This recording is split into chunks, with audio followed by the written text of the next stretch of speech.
Hello everyone, so welcome back to Unacademy Items. Myself Parash Shakur and चलिए start करते हैं the organic name reaction series का second lecture that is क्या करने वाले हैं हम आज अल्डोल कंडेंसेशन हम रिवाइज करने वाले हैं. तो स्टार्ट करते हैं and before we start this session make sure you like the video and share it with all your friends ताकि थोड़ा सा excitement and let's start this class with a beautiful smile on your face. ठीक है, तो चलिए थोड़ा सा मुस्कुराइए because aldol condensation काफ़ी आसान टॉपिक है और बहुत आसानी से आपको समझ भी आ जाएगा, रिवाइज भी हो जाएगा. देखिए, तो ऑर्गेनिक नेम रिएक्शन सीरीज में हम सारे टॉपिक को ना बिल्कुल precise to the point mode में करेंगे ताकि हमारा समय कम से कम लगे. देखिए, कंडेंसेशन क्या होता है? जब दो या दो से ज्यादा मॉलिक्यूल मिलके एक नया मॉलिक्यूल बनाते हैं उसको बोलते हैं कंडेंसेशन. भैया कंडेंस हो गए, है ना, मिलके एक हो गए, राइट. इस प्रोसेस में कभी कभी एक स्मॉल मॉलिक्यूल की एलिमिनेशन भी होती है. जैसे वाटर मॉलिक्यूल निकल गया बीच में से, कार्बन डाइऑक्साइड निकल गया, N2 निकल गया, अल्कोहल निकल गया, HCl निकल गया, राइट. तो condensation is normally what accompanied by elimination of a small molecule. okay, right. तो एल्डोल क्यों बोलते हैं इसको? बिकॉज एल्डोल का अगर आप ब्रेक करें तो ALD प्लस ओल. ALD मीन्स अल्डिहाइडी ग्रुप, तो इसमें कार्बोनिल ग्रुप भी होता है, और ओल मतलब OH ग्रुप, इसमें OH ग्रुप भी होता है. तो इट्स हाइड्रोक्सी कार्बोनिल, OH भी है और कार्बोनिल भी है. ठीक है, राइट. तो this is the coupling of an enolate ion with a carbonyl compound to form a beta hydroxy carbonyl. बच्चे ये जो बीटा हाइड्रोक्सी कार्बोनिल है यही आपका अल्डोल है इफेक्टिवली. ओके, और कभी कभी उसमें उसके बाद अल्डोल जो बनता है उसके बाद फर्दर डिहाइड्रेशन भी हो जाती है, फर्दर पानी भी निकल जाता है. वो पानी कब निकालना है कब नहीं निकालना है उसके बारे में भी बात करेंगे. देखिए, तो जैसे ये आपका जनरल रिएक्शन आ गया, ये हमारे पास एक कार्बोनिल कंपाउंड दिया गया है.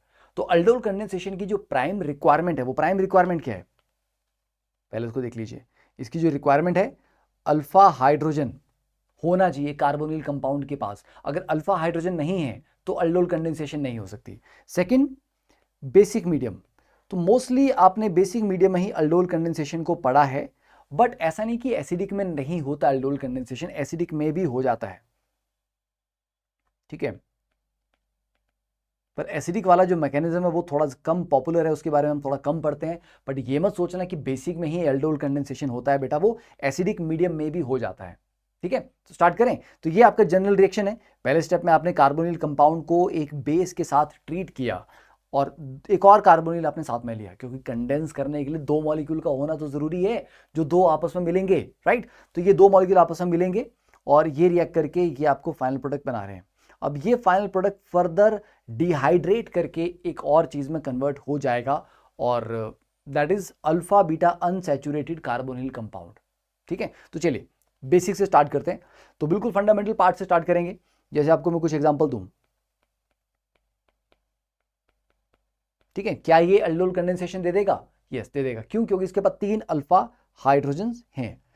बेटा CH3CHO, क्या ये अल्डोल कंडेंसेशन देगा? यस, ये भी दे देगा. इसके बाद 3 अल्फा हाइड्रोजन है.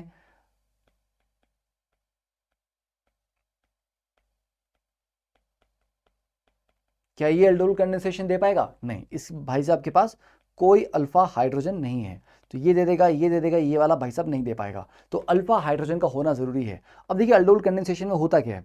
जैसे कि CH3CHO आपने लिया, जब आप इसको बेस के साथ ट्रीट करेंगे तो बेस करेगा क्या? बेस एसिडिक हाइड्रोजन ढूंढता है और जो अल्फा हाइड्रोजन है वो नॉर्मली एसिडिक होती हैं. तो ऐसे करके लिख लीजिए, जो अल्फा वाला H था, है ना, ये वाला हमारा अल्फा कार्बन है. तो बेटा अल्फा कार्बन के ऊपर जो हाइड्रोजन लगे हैं वो तीनों की तीनों एसिडिक हैं. उन तीनों में से एक एसिडिक हाइड्रोजन को इस बेस को रिमूव करना है और इसके बाद जो हमारा बनेगा CH2 के ऊपर नेगेटिव चार्ज आएगा एंड CHO. बच्चे इसको बोलते हैं एनोलेट आयन. ये हमारा न्यूक्लियोफाइल है इस केस में. This is going to attack. कहां अटैक करेगा? एक और कार्बोनिल हमारे पास होगा और वो कार्बोनिल यही मॉलिक्यूल भी हो सकता है.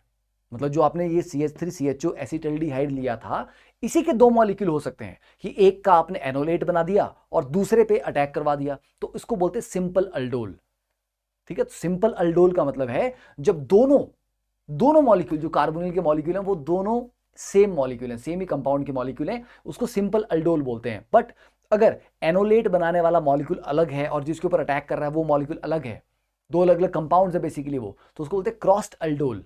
ठीक समझे? तो सिंपल अल्डोल मतलब दोनों मॉलिक्यूल सेम कार्बोनिल कंपाउंड के हैं और क्रॉस्ड अल्डोल मतलब दोनों मॉलिक्यूल दो डिफरेंट कार्बोनिल कंपाउंड को बिलोंग करते हैं, जिसमें से अब आप बोलोगे सर अल्फा हाइड्रोजन की रिक्वायरमेंट कैसी है? बेटा अल्फा हाइड्रोजन दोनों के पास हो ऐसा जरूरी नहीं है, पर एक के पास होने चाहिए, क्योंकि जिसके पास अल्फा हाइड्रोजन होंगे वही एनोलेट आयन बना पाएगा। Now this is our nucleophile. ठीक है, अब ये जनाब अटैक करेंगे, तो पहले सिंपल अल्डोल का केस देख लेते हैं। तो अगर हम सिंपल अल्डोल लें और बोलें कि हाँ जी हमारे पास एक और CH3CHO मॉलिक्यूल है, ठीक है, तो ये होगी यहाँ पे सिंपल अल्डोल। ओके, तो अटैक करवा दीजिए, ये नेगेटिव चार्ज यहाँ अटैक करेगा, ये बॉन्ड ऊपर शिफ्ट होगा, तो यहाँ पर आपका बन जाएगा CH3CHO negative CH2 CH double bond O, ये बन जाएगा। ठीक है, ये वाला जो पार्ट है वो तो ये वाला मॉलिक्यूल इससे जनरेट हुआ, ये जो CH2 था ये इस कार्बन के ऊपर अटैच करेगा, मतलब अटैक करके वहां पे जुड़ जाएगा, तो यहाँ पे जुड़ गया ये। ठीक है, ये जो O नेगेटिव था अब ये बोलेगा कि यार स्टार्टिंग में मैंने ना H पॉजिटिव अपना बेस को दान दे दिया था, अब चलो उसको वापस लेके आते हैं। तो ये जब अपना H पॉजिटिव वापस ले आएगा तो ये फाइनली यहाँ पे OH बन जाएगा ये। तो देखो फाइनल जो प्रोडक्ट है उसमें कार्बोनिल भी है और OH भी है, तो अल्ड प्लस ओल बनाना ही अल्डोल यहाँ, तो ये अल्डोल है। और वो किस पोजीशन पे? तो कार्बोनिल बेटा आपका मेन फंक्शनल ग्रुप है यहाँ पे, तो कार्बोनिल का बगल वाला कार्बन अल्फा हो गया, अगला वाला बीटा हो गया, तो ये क्या हुआ basically, it's a beta hydroxy carbonyl. ठीक है, तो ये है आपका बीटा हाइड्रोक्सी कार्बोनिल। ठीक है, इसी को अल्डोल बोलते हैं, समझे? तो ये सिंपल अल्डोल का फंडा समझ आया। अब अगर इसी में मैं क्रॉस्ड अल्डोल करवाना चाहूं तो काम करते हैं, थोड़ा सा डिफरेंट ले लेते हैं। ठीक है, चलिए, तो इसको CH3CH2CHO प्रोपेनल पे अटैक करवाते हैं, तो ये हो जाएगी आपकी क्रॉस्ड अल्डोल। ठीक है, क्योंकि दोनों डिफरेंट थे। क्रॉस्ड अल्डोल में सेम चीज, ये भाई साहब यहां अटैक करेंगे, ये बॉन्ड ऊपर शिफ्ट करेगा, तो देखो ये वाले पार्ट का क्या होगा, ये वाला जो पार्ट है इसका CH3CH2 और CO नेगेटिव CH है ना, उस पे ये वाला जो CH2 आके यहां पर जुड़ेगा। तो वैसे आपने लिखना है, आपको भी मैं इसका शॉर्टकट भी बताऊंगा। ठीक है, sorry, single bond O negative आ जाएगा, आगे CH2 CHO और O नेगेटिव का फाइनली वहां पे H लगा देना है, तो ये बन गया आपका। ठीक है, अब यहां पर इसको भी कंफर्म कर लेना है बेटा, कार्बोनिल से अल्फा बीटा पे ही हाइड्रोक्सी होना चाहिए। अगर कभी भी आपको अल्फा पे हाइड्रोक्सी मिल रहा है तो वो अल्डोल कंडेंसेशन का आउटकम नहीं हो सकता। तो ये आपकी अल्डोल कंडेंसेशन होगी। सिंपल भी देख ली हमने, क्रॉस वाली भी देख ली। ठीक है, राइट। क्रॉस में ना मल्टीपल प्रोडक्ट बनते हैं, तो उसका भी आपको बताऊंगा मैं मल्टीपल प्रोडक्ट कैसे बनते हैं। अब इसका अगर आपको शॉर्टकट समझना है तो शॉर्टकट कैसे है, देखिए, अगर आपको सिंपल अल्डोल करना है तो दोनों मॉलिक्यूल को एक के नीचे लिखिए। एक मॉलिक्यूल आपने लिखा, एक का जो कार्बोनिल वाला कार्बन है उसके एग्जैक्टली नीचे दूसरे का अल्फा कार्बन रखिए, ऐसे। ठीक है, चलिए तो रख लेते हैं इनको। तो इसके नीचे एग्जैक्टली ये CH3CHO, ओके, ये रख दिया। अब क्या करना आपको बेटा, दोनों को जोड़ दो। कार्बोनिल को दूसरे वाले के अल्फा कार्बन के साथ जोड़ दीजिए, क्योंकि इस मॉलिक्यूल में अल्फा कार्बन कौन सा है, ये वाला। ठीक है, तो कार्बोनिल के नीचे अल्फा वाला रखा, दोनों को जोड़ दिया। और बेटा यहां पर CH3 था, तो अल्फा से एक H तो शिफ्ट होता है, तो एक H को शिफ्ट करके यहां पर हम ले जाएंगे। ठीक है, तो आप इसको ऐसे भी लिख सकते हो कि दिस इज CH2H और ये हाइड्रोजन अल्टीमेटली यहां जाएगा ऊपर, बस। तो आपको करना क्या है, आपका प्रोडक्ट बन गया। तो बेटा जो ऊपर डबल बॉन्ड O था उसका बन जाएगा सिंगल बॉन्ड OH और ये CH2CHO, ये आपका प्रोडक्ट बन गया, समझे? अब इसमें एनोलेट किसने बनाया, एनोलेट बनाया बच्चे नीचे वाले ने, समझे? हाँ, तो दोनों सेम भी हो सकते हैं मॉलिक्यूल, दोनों डिफरेंट भी हो सकते हैं, पर याद रखिएगा कि जो नीचे वाला है वो आपका एनोलेट बना रहा है। ठीक है, तो अल्डोल का बेसिक्स आइडिया क्लियर हो गया ना, क्योंकि हमें यहाँ पे रिवीजन करना है, तो मैं आपको बस की पॉइंट्स यहाँ पे बताना चाह रहा हूँ। अब इसके बाद फर्दर अगर इसको हीट किया जाए तो हीट करने पे बेटा डिहाइड्रेशन होती है। डिहाइड्रेशन कहाँ से होती है, कार्बोनिल का जो अल्फा और बीटा पोजीशन है, बीटा के पास OH है ना, तो डिहाइड्रेशन में बेटा OH तो चाहिए ना। अब जहां से OH निकलेगा उसके बगल वाले से H निकलेगा। बगल वाले कौन से हैं, देखिए बगल में इसके पास भी H है, इसके पास भी H है। तो पॉइंट है कि सर हम कहां से निकालें, गामा वाले कार्बन से निकालें हाइड्रोजन या अल्फा वाले से निकालें। देख लो, अगर अल्फा वाले से निकालोगे और बीटा से OH निकालोगे तो डबल बॉन्ड बीच में आएगा, वो जो डबल बॉन्ड बीच में आएगा वो कॉन्जुगेटेड होगा आगे, होगा कि नहीं होगा? होगा ना। तो इसीलिए अल्फा बीटा से ही आपकी डिहाइड्रेशन होती है, याद रखिएगा। ओके, और ये जो अल्फा बीटा से डिहाइड्रेशन हो रही है आपकी, ठीक है, अगर ये बेसिक मीडियम में अगर आप करवा रहे हैं तो ये इवन सीबी मैकेनिज्म को फॉलो करता है। ओके, ये जो डिहाइड्रेशन प्रोसेस हुआ है, अगर ये अल्कलाइन मीडियम में हो रहा है तो इसका जो मैकेनिज्म है दैट इज इवन सीबी। तो ये आगे अल्फा बीटा अनसैचुरेटेड कार्बोनिल, इसको अल्डोल नहीं बोलते, ठीक है, this is not called aldol. ये आपका अल्फा बीटा अनसैचुरेटेड कार्बोनिल है अल्डोल की फर्दर डिहाइड्रेशन करने के बाद। अगर मान लीजिए मुझे सर कोई डायरेक्टली प्रोडक्ट दिया हुआ है, ठीक है, लेट्स से कि हमारे पास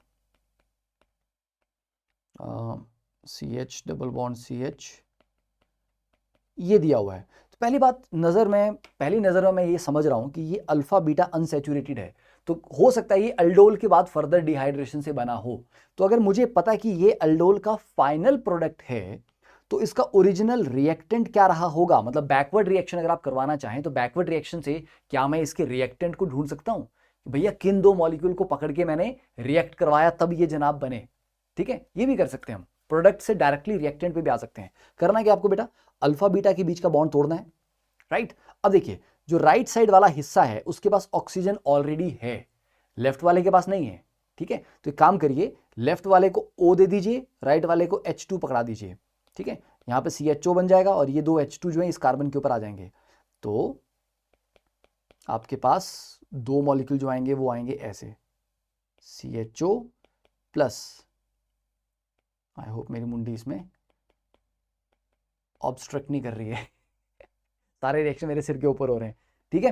तो ये आपके दो, तो ये थे बच्चे, इन दो के अल्डोल कंडेंसेशन से ये फाइनल प्रोडक्ट बना था, फॉलोड बाय डिहाइड्रेशन। तो क्या डिहाइड्रेशन के लिए सर हमेशा हीट करना जरूरी होता है? देखो, अगर जैसे यहां पर जो अल्डोल बनेगा, मान लीजिए यहां पे OH था, ठीक है बेटा, उसके आगे फर्दर कॉन्जुगेशन है ना, अगर आगे ऑलरेडी कॉन्जुगेशन है तो डिहाइड्रेशन अपने आप हो जाती है। क्यों? क्योंकि वो डबल बॉन्ड फिर आगे कॉन्जुगेशन के साथ फर्दर स्टेबलाइज हो जाएगा, तो डिहाइड्रेशन तब स्पॉन्टेनियसली हो जाएगी अगर आगे कॉन्जुगेशन है। जैसे ये डबल बॉन्ड है, इसके आगे बेंजीन रिंग था, तो ये खुद व खुद डिहाइड्रेशन से बन जाएगा, आपको हीट करने की जरूरत पड़ेगी नहीं, ये भाई साहब अल्डोल पे रुकेंगे ही नहीं, ओके, खुद व खुद डिहाइड्रेट कर जाएंगे। हाँ, पर अगर आगे कॉन्जुगेशन ना हो, कोई स्टेबलाइजिंग फैक्टर ना हो, तो अल्डोल को डिहाइड्रेट करने के लिए स्लाइटली हीट करने की जरूरत पड़ती है, ठीक है। तो आपको समझ आ गया ये। देन अल्डोल साइक्लाइजेशन भी होता है, ठीक है, सिंपल अल्डोल का आपको मैंने थोड़ा सा रिवाइज करा दिया, क्रॉस्ड अल्डोल का आपको रिवाइज करवा दिया। अल्डोल साइक्लाइजेशन क्या होता है बेटा? साइक्लाइजेशन मतलब साइक्लिक प्रोडक्ट बन रहा है। तो हम क्या कर रहे थे, दो अलग अलग कार्बोनिल ले रहे थे हम। अब एक काम करें, वो दोनों कार्बोनिल ग्रुप अगर एक ही चेन में प्रेजेंट हो, देखिए यहां पर कार्बोनिल ले लेते हैं, एक यहां पे कार्बन ले लेते हैं, तो बेटा डाइकार्बोनिल आ गया ये, ठीक है। अब देखो ये अल्फा है, यहां पर ये अल्फा है, ये भी अल्फा है, ये भी अल्फा है, तो 4 अल्फा कार्बन आपके पास प्रेजेंट है। तो आप बोलोगे सर एनोलेट कहां से बनाए? ठीक है, देखो एनोलेट बच्चे यहां से बन सकता है और वो फिर यहां अटैक करेगा, ओके, या इधर से बन सकता है और फिर वो यहां अटैक करेगा, या फिर यहां से बन सकता है और वो यहां पे अटैक करेगा, या फिर यहां से बन सकता है और यहां पे अटैक करेगा। ये 4 पॉसिबल अरेंजमेंट्स हैं। तो अगर मान लीजिए मैं यहां पर एनोलेट बनाता हूं और यहां अटैक करवाता हूं, तो आपके दिमाग में ये भी आएगा सर तो फिर एनोलेट अगर कहीं से भी बन सकता है तो we will have a mixture of products. Exactly, we will have a mixture of product. तो जनरली अगर आपके पास दो तरह के हाइड्रोजन अवेलेबल हैं रिमूव करने के लिए, तो किसको रिमूव करेंगे आप? प्रेफरेबली जो ज्यादा जो ज्यादा एसिडिक होगा, तो ज्यादा एसिडिक हाइड्रोजन को रिमूव करना एक हमारा प्रायोरिटी फैक्टर रहता है। चलिए मैंने मान लीजिए कि यहां पर मेरा एनोलेट बना और यहां अटैक हुआ, तो बच्चे ये कितने मेंबर रिंग बना? 1 2 3 4 5 6 7 मेंबर रिंग उतना स्टेबल नहीं है। गो फॉर 5 और 6 मेंबर, 5 मेंबर बन जाए 6 मेंबर बन जाए, वो हमारी प्रेफरेंस रहती है। तो चलिए अगर मैं यहां पर एनोलेट बनाता हूं और ये अटैक कराता हूं, तो 1 2 3 4 5, तो ये 5 मेंबर बन जाएगा। तो एक इसमें 6 बन रहा है, सॉरी एक इसमें 7 बन रहा है और एक इसमें 5 बन रहा है, तो ये 2 बन जाएंगे। 5 मेंबर थोड़ा ज्यादा स्टेबल होगा क्योंकि 5 और 6 ज्यादा स्टेबल रहते हैं। तो दैट इज अल्डोल साइक्लाइजेशन, ठीक है। तो I think this much part is clear है ना, बहुत ज्यादा इसको लंबा नहीं खींचते। तो अल्डोल में कहानी क्लियर होगी, एसिडिक मीडियम में भी हो जाता है, बेसिक मीडियम में भी हो जाता है। डिहाइड्रेशन तब होती है अगर आपके पास जो फाइनली अल्डोल बन रहा है उसमें आगे कॉन्जुगेशन का स्कोप है, तो डिहाइड्रेशन अपने आप हो जाएगी, अदरवाइज हीट करने पे होगी। और अगर आपको डिहाइड्रेटेड प्रोडक्ट दिया हुआ है फाइनली, तो उससे आपको ओरिजिनल रिएक्टेंट बनाने हैं, तो क्या करना है, डबल बॉन्ड जो है अल्फा बीटा के बीच में वो तोड़ना है। जिस तरफ ऑक्सीजन है उस तरफ वाले को H2 पकड़ाओ और दूसरी तरफ वाले को ऑक्सीजन पकड़ाओ, तो आपके पास ओरिजिनल रिएक्टेंट आ जाएंगे। ठीक है, अल्फा हाइड्रोजन की रिक्वायरमेंट होना जरूरी है, दोनों के पास नहीं, किसी एक के पास हो तो चलेगा। ठीक है, फॉर एग्जांपल जैसे मान लीजिए ये CH3CHO था प्लस PHCHO, तो PH के पास, इस बेंजल्डिहाइड के पास तो अल्फा हाइड्रोजन नहीं है, तो क्या होगा, तो यहां पर ये जो CH3 है इसका एनोलेट बनेगा, तो ये यहां अटैक करेगा। तो ये जब यहां अटैक करेगा, आप खुद दिमाग लगाओ, मैं आपको बता रहा हूं कि इसको बिना लंबे स्टेप्स के डायरेक्टली दिमाग में कैसे सॉल्व करना है। यहां पर एनोलेट बनेगा, हाँ जी, तो दिमाग में सोचिए यहां पर CH2 नेगेटिव बना, उस जनाब ने यहां पर अटैक कर दिया। ओके, तो मतलब PHCH है ना, PHCH, और ये जो O था इसका बन जाएगा OH, और ये CH2 यहां इस कार्बन से जुड़ जाएगा, तो CH2CHO ये बन गया आपका। अब ये कहानी यहां पर नहीं रुकेगी, क्यों, क्योंकि फर्दर आपका यहां पर अगर डबल बॉन्ड आता है तो आगे इसको कॉन्जुगेशन मिल जाएगी बेंजीन की, तो वो अपने आप ही डिहाइड्रेट कर जाएगा, स्पॉन्टेनियसली वो डिहाइड्रेट कर जाएगा। तो PHCH डबल बॉन्ड CHCHO, ये ठीक है, डन। चलिए, तो ये होगी इसकी कहानी। अब अच्छा, नेक्स्ट हमारे को करना है पार्ट, चलो ठीक है। अब नेक्स्ट में एक काम ये भी करना, मुझे ये भी बताना कि आपको ये वाला मोड में लेक्चर अच्छा लग रहा है या फिर आपको स्मार्ट बोर्ड वाला बेटर लग रहा है। ठीक है, बिकॉज दिस इज आईज के लिए इफेक्टिव है, बेटर है, तो आपको जो बेटर लगेगा हम उसके अकॉर्डिंग कर लेंगे। और बाकी अगर आप लोग अनअकैडमी सब्सक्रिप्शन ज्वाइन करने की प्लानिंग कर रहे हैं तो जल्दी से जल्दी कर लीजिए। तो use the code PT Live when you join the Unacademy subscription. और अनअकैडमी सब्सक्रिप्शन में देखिए मल्टीपल फैक्टर्स हैं, एक तो आपको बेस्ट एजुकेटर्स मिलते हैं, और बेस्ट एजुकेटर्स आपको मिलते हैं, कंट्री के बेस्ट एजुकेटर्स आपको मिल रहे हैं। अब आप JEE की सब्सक्रिप्शन लोगे तो उसमें 11th के कोर्स भी चल रहे होंगे, उसमें 12th के कोर्स भी चल रहे होंगे, ड्रॉपर के कोर्स भी चल रहे होंगे, तो डजंट मैटर, आप अगर 11th वाले बच्चे हो तो आप ड्रॉपर की क्लास भी अटेंड कर सकते हो। तो आपको लग रहा है कि मुझे सर फास्ट पढ़ना है, जल्दी जल्दी सिलेबस अपना कंप्लीट करना है, तो आप अपनी स्पीड फॉलो करिए ना, जरूरी नहीं है कि आपको बैच की स्पीड के अकॉर्डिंग चलना है। देर आर टीचर जो JEE मेंस की बैचेस ले रहे हैं, देर आर टीचर जो एडवांस लेवल की बैचेस ले रहे हैं। ठीक है, तो आपको अपनी रिक्वायरमेंट के अकॉर्डिंग किसी भी बैच को आप अटेंड कर सकते हो। अगर आप लाइव क्लास नहीं लगा पाए कभी, तो आप उसकी रिकॉर्डिंग बाद में देख सकते हो। ठीक है, क्लास के नोट्स आप PDF फॉर्म में डाउनलोड कर सकते हो, प्रॉपर आपको पूरा एनालिसिस मिलता है कि आपकी परफॉर्मेंस कैसी चल रही है, क्लास में जो क्विजेज होते हैं, ठीक है, उनमें आप कितना अच्छा परफॉर्म कर रहे हो, जो मॉक टेस्ट हुए उनमें आपकी परफॉर्मेंस कैसी है। तो it's a complete ecosystem for learning. तो अगर आप बहुत अच्छा रैंक लाना चाहते हैं, बहुत सिस्टमैटिक तरीके से घर बैठ के देश के बेस्ट एजुकेटर से पढ़ना चाहते हो, तो भैया अनअकैडमी सब्सक्रिप्शन से बेटर आपके पास कुछ भी नहीं है इस टाइम। ठीक है, सो join that, use the code PT Live, और प्लस सब्सक्रिप्शन और आइकॉनिक में आप डिफरेंशिएट कर लीजिए। प्लस में आपको क्या, ये जो मैंने सारे फीचर बताए ये तो हैं, और देखो 2 साल का सब्सक्रिप्शन, सॉरी 2.5 साल का सब्सक्रिप्शन का जो कॉस्ट है वो मंथली 2000 से भी कम है।